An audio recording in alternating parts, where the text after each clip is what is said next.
Assalamualaikum warahmatullahi wabarakatuh. Alhamdulillahilladzi hamdan yuwafi ni'amah wa yukafi mazidah kama yanbaghi li jalali wajhika wa azimi sultanik.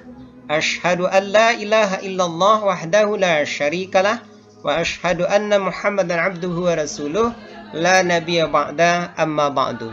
Ananda siswa SMP yang berbahagia, puji dan syukur mari kita persembahkan kehadirat Allah Subhanahu wa taala atas nikmat yang masih Allah titipkan kepada kita. Selawat serta salam kita sampaikan kepada junjungan kita, yakni kepada Nabi Muhammad sallallahu alaihi wasallam.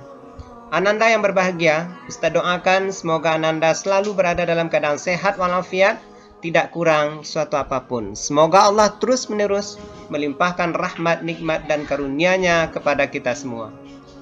Ananda yang berbahagia, pada kesempatan kali ini bertemu lagi kita dalam pembelajaran pendidikan agama Islam dan budi pekerti dengan tema Khalifah Rashidin, penerus perjuangan Nabi Muhammad sallallahu alaihi wasallam.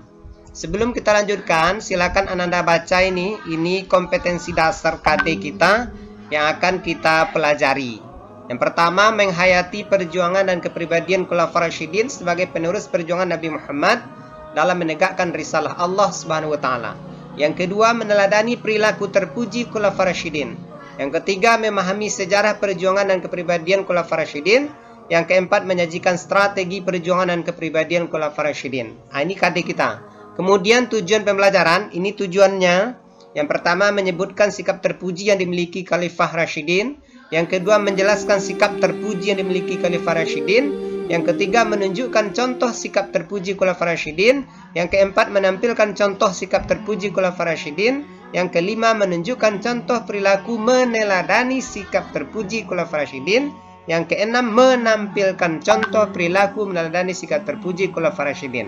Nah, inilah yang akan kita capai dalam pembelajaran kita pada kesempatan yang berbahagia ini. Ananda yang Ustaz cintai, Ustaz banggakan, Ustaz harapkan, mari kita lihat pertama ini. Silakan Ananda saksikan video tentang Khalifah Rasyidin. Silakan saksikan. Nanti setelah Ananda melihat, silakan nanti tulis komentarnya dalam buku catatannya. Tulis pendapatnya, tulis apa yang kamu rasakan setelah menonton video ini. Silakan ditonton.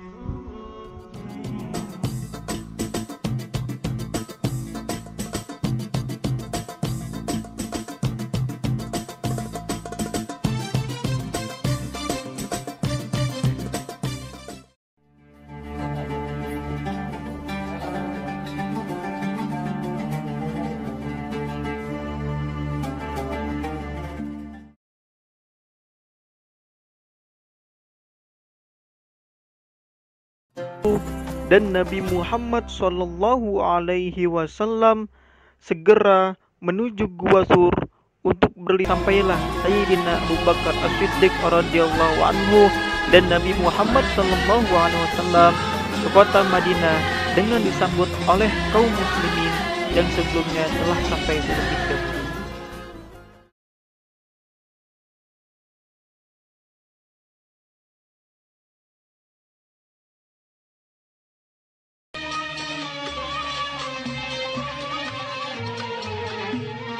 Sayyidina Umar bin Khattab radhiyallahu anhu menuju rumah yang di dalamnya terdapat Nabi Muhammad sallallahu alaihi wasallam dan para sahabatnya. Lalu dibukakanlah pintu oleh Nabi Muhammad sallallahu alaihi wasallam.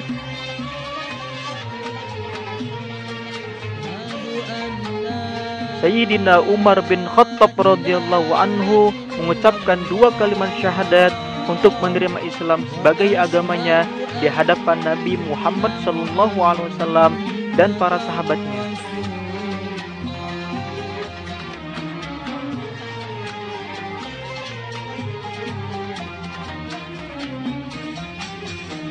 Sayyidina Umar bin Khattab radhiyallahu anhu memberitahukan secara lantang bahwa dirinya telah masuk Islam.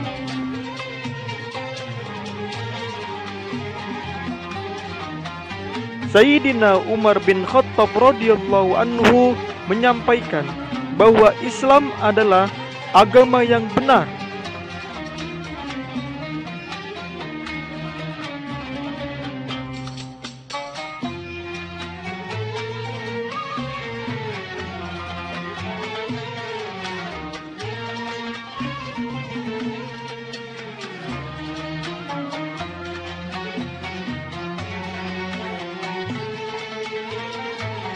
ada sekelompok orang yang ingin menyerang Sayyidina Umar bin Khattab radhiyallahu anhu, namun dengan gagah beraninya Sayyidina Umar bin Khattab radhiyallahu anhu dapat mengalahkan dan mengusir orang-orang Quraisy.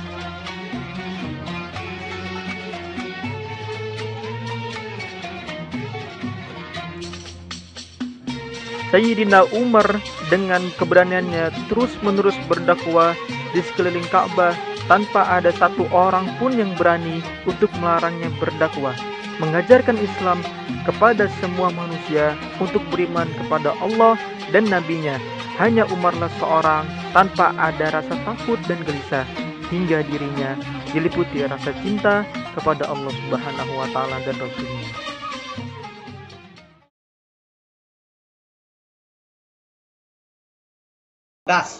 Mereka bijaksana dalam mengambil dan memutuskan sebuah keputusan penting dalam menyampaikan ajaran agama, kemudian menegakkan syariat agama, dan bagaimana menyejahterakan orang-orang yang dipimpinnya.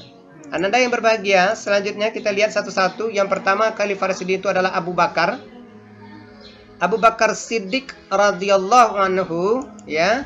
Ciri khas utama dari Abu Bakar Siddiq itu adalah bijaksana dan tegas. Jadi pemimpin itu memang diharapkan bijaksana dan tegas.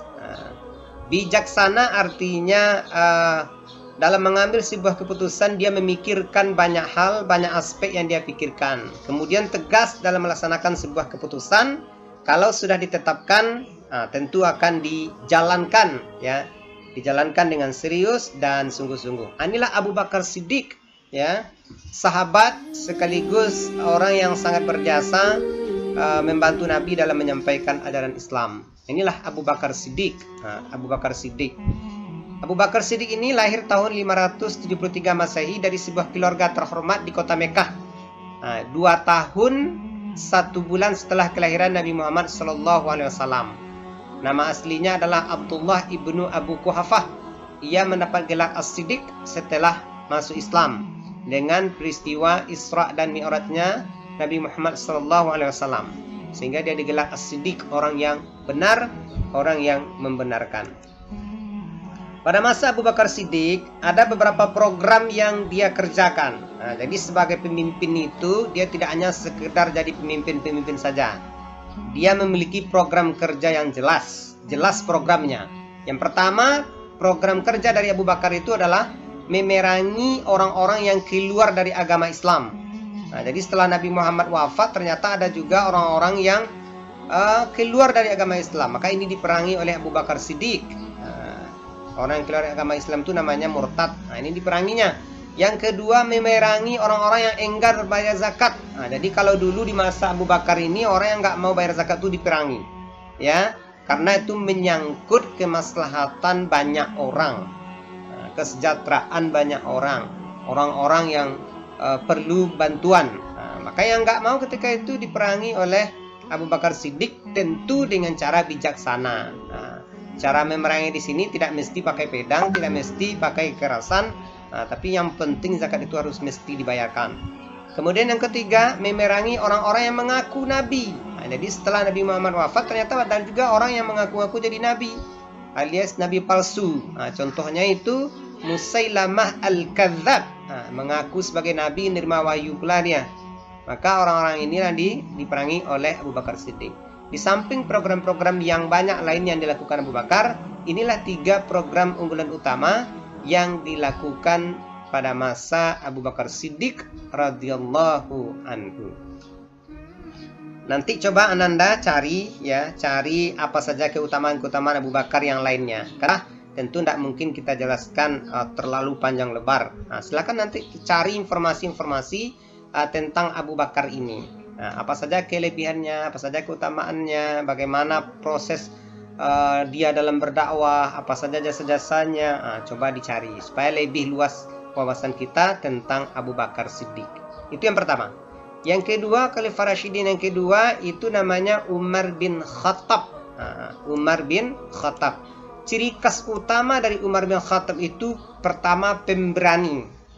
Ya, pemberani kemudian dia tegas. Umar ini sangat berani dalam menjalankan sebuah peraturan. Kalau sudah ditetapkan sebuah peraturan, dia tidak pandang lagi apakah peraturan itu benar atau salah. Kalau sudah ditetapkan, maka dia akan jalankan. Contohnya ketika dia dulu di masa sebelum Islam, ya, dia itu orang yang sangat patuh terhadap aturan, patuh sekali terhadap aturan. Tambah lagi dia sangat pemberani dan tegas. Umar dilahirkan di kota Mekah dari suku Bani Adi, salah satu rumpun suku Quraisy, suku terbesar di kota Mekah saat itu. Ayahnya bernama Khattab bin Nufail al-Sim al-Quraisy dan ibunya bernama Hantamah binti Hashim. Umar memiliki julukan yang diberikan oleh Nabi, yaitu Al-Faruq, yang berarti orang yang bisa memisahkan antara kebenaran dan kebatilan. Ini hebatnya Umar, dia berani, tegas, ditunjang lagi dia tuh bisa membedakan mana yang benar, mana yang salah, mana yang boleh, mana yang nggak boleh. Ini Umar. Program kerja utama Umar bin Khattab di samping program-program kerja yang lain, ini dia. Program kerja yang pertama, memerangi pemberontak. Jadi dulu di masa Umar bin Khattab ini ada juga orang-orang yang memberontak. Maka ini yang diperangi oleh Umar bin Khattab. Kemudian beliau juga Umar bin Khattab melakukan kodifikasi Al-Quran, ya, proses untuk membukukan Al-Quran. Jadi mengumpulkan Al-Quran yang masih tersimpan dalam bentuk lembaran-lembaran. Kemudian disatukan oleh Umar bin Khattab di bawah arahan kepemimpinan dia. Kemudian juga memperluas wilayah Islam. Jadi dia sampaikan dakwah ini ke seluruh penjuru. Ya, makin luas Islam ini disebarkan, tidak hanya di kota Mekah dan Madinah saja, tapi disebarkan ke daerah-daerah lain. Walaupun saat itu transportasi mungkin agak sangat sulit, tapi karena semangat daya dakwah juang yang luar biasa, maka Islam disebarkannya. Kemudian berikutnya yang tidak kalah hebatnya, yang dilakukan Umar bin Khattab itu membangun ketatanegaraan. Dia sudah tata, termasuk di masa Umar inilah diatur kalender hijrah. Tahun hijrah dimulai, ya, diatur dari sini. Karena ada beberapa kasus, ya, ada surat yang dikirim oleh Umar bin Khattab tidak ada tanggalnya. Tentu, ya, membingungkan kapan surat itu datang. Maka Umar bin Khattab berinisiatif untuk memulai membuat kalender hijrah. Dimulai dari sana. Itulah Umar bin Khattab, sang pemberani, ya. Kemudian yang ketiga, khalifah yang ketiga yaitu Utsman bin Affan. Utsman bin Affan itu dikenal dengan sikap yang baik hati dan dermawan. Ini ciri khas utama dari sikap Utsman bin Affan, baik hati, ya, sangat lembut hatinya, kemudian dermawan, ya, karena dia termasuk pedagang yang kaya raya, hartawan, maka dia tidak segan-segan untuk berderma, termasuk pernah membeli sebuah sumur milik Yahudi. Kemudian dia dermakan untuk kepentingan kaum muslimin. Itulah Utsman bin Affan, ya. Utsman bin Affan dikenal sebagai pedagang kaya raya, pebisnis yang andal, namun sangat dermawan. Banyak bantuan ekonomi yang diberikan olehnya kepada umat Islam di awal dakwah Islam. Ia mendapat julukan Zunnurain, yang berarti pemilik dua cahaya. Kenapa dapat gelar Zunnurain? Karena dia menikahi dua orang putri Rasulullah SAW. Yang pertama Ruqayyah. Karena Ruqayyah ini wafat, kemudian dia nikahi lagi Ummu Kulthum. Ini Utsman bin Affan. Program kerjanya apa? Dari sekian banyak program kerja yang dia lakukan, ini di antara program unggulannya. Pertama ini melakukan perluasan Masjidil Haram di Mekah dan Masjid Nabawi di Madinah. Ternyata perluasan Masjidil Haram dan Masjid Nabawi sudah dimulai dari masa Utsman bin Affan ini. Tentu belum seluas sekarang. Ini dimulai dari Utsman bin Affan. Konon kabarnya termasuk juga negarawan kita, Bapak Soekarno, pernah menjadi insinyur, ya, untuk memperluas Masjidil Haram. Dimintai oleh pemerintah Arab Saudi sebagai insinyur, kan Soekarno itu insinyur untuk memperluas Masjidil Haram. Kemudian juga dia berjasa, kalau Pak Soekarno ini berjasa untuk menanam pohon. Bahkan sampai hari ini ada pohon khusus namanya pohon Soekarno di Arab Saudi itu.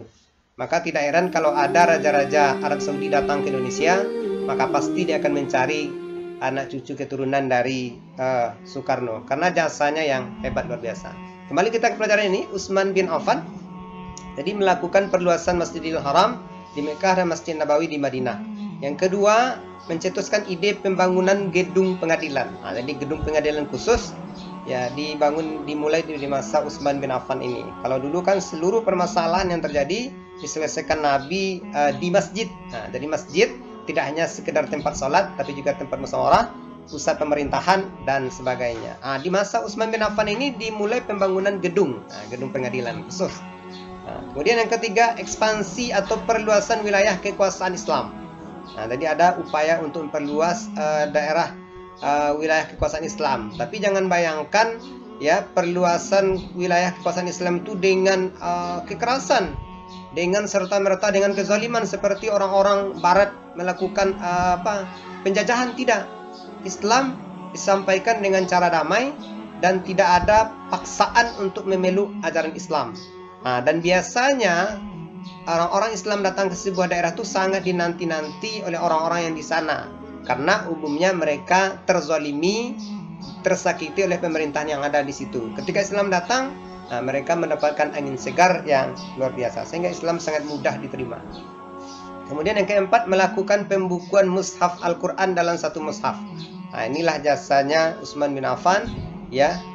Di masa pemerintahannya Al-Quran ini dibukukan ya. Timnya itu banyak, luar biasa banyaknya timnya. Orang-orang yang hafal Al-Quran itu bersatu. Catatan-catatan yang pernah dicatat di masa Rasulullah itu diteliti. Maka dimulailah di masa Utsman bin Affan ini. Itu tentang Utsman bin Affan. Kemudian yang terakhir ya, Ali bin Abi Thalib. Ali bin Abi Thalib itu ciri khas utamanya apa? Cerdas dan sabar. Dialah kata Nabi pintu ilmu. Dia rajin sekali belajar ya. Itulah cerdasnya Ali bin Abi Thalib. Ali bin Abi Thalib nama aslinya siapa? Nama aslinya Haidar. Haidar itu artinya adalah singa. Singa. Haidar bin Abu Thalib. Beliau adalah seorang pemeluk Islam pertama dan juga keluarga Nabi Muhammad SAW. Ali adalah sepupu Nabi SAW, sekaligus juga menantunya setelah dia menikahi putri tercintanya Rasulullah SAW yang bernama Fatimah Az-Zahra. Inilah Ali. Apa program kerja Ali? Abi Thalib yang pertama mengganti para gubernur yang dipilih oleh Khalifah Utsman bin Affan. Yang kedua, menarik kembali tanah milik negara. Yang ketiga, dalam bidang pendidikan, beliau memerintahkan Abu Aswad Ad-Duali untuk mengarang kitab ilmu nahwu. Ya, ini program kerja Ali bin Abi Thalib. Pertama, mengganti para gubernur. Mengganti para gubernur ini bukan karena semena-mena saja, tidak, karena ada berbagai alasan yang memang mesti dikerjakan. Di antaranya disinyalir para gubernur tersebut tidak lagi disenangi oleh rakyat karena banyak melakukan tindakan-tindakan yang menyimpang seperti korupsi. Kemudian yang kedua, menarik kembali tanah milik negara. Ada tanah-tanah yang mungkin diberikan oleh Utsman bin Affan, tanah negara, kepada orang-orang tertentu, sehingga tanah ini di masa Ali bin Abi Thalib ditarik kembali dan menjadi milik negara.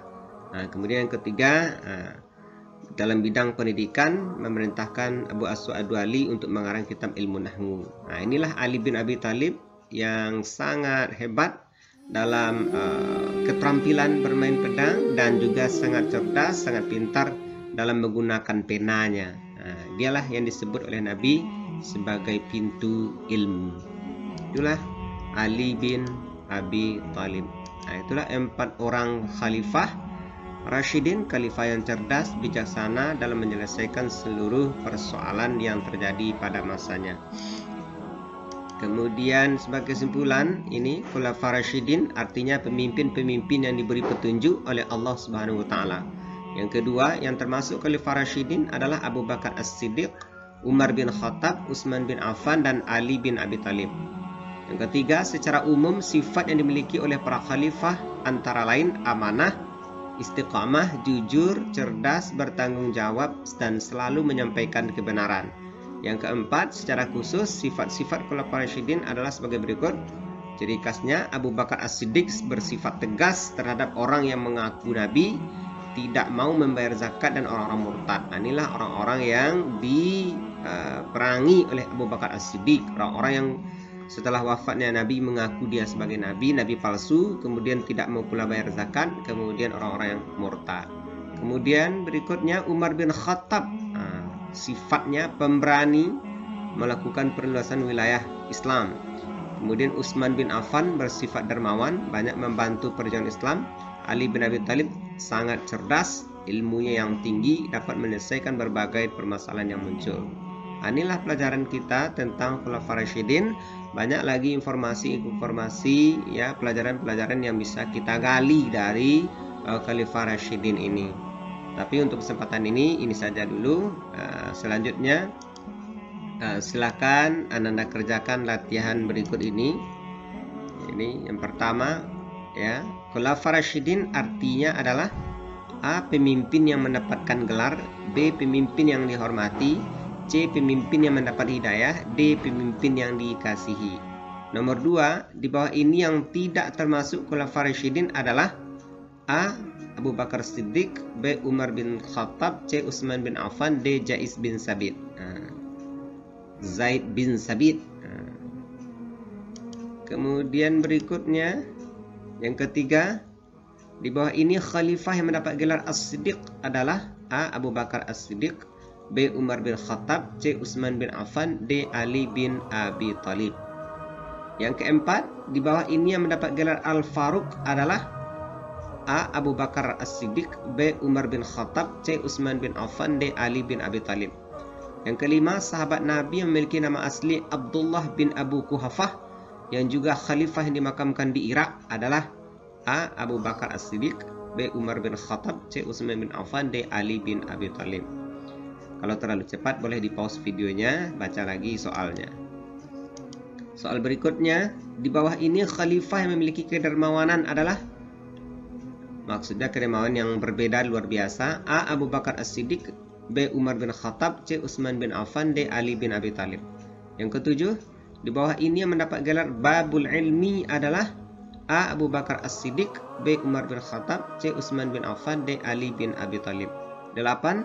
Sifat-sifat yang dimiliki oleh Utsman bin Affan adalah A. Cerdas dan bertanggung jawab, B. Sabar, soleh dan dermawan, C. Bertanggung jawab dan tegas, D. Sabar, pemaaf dan jujur.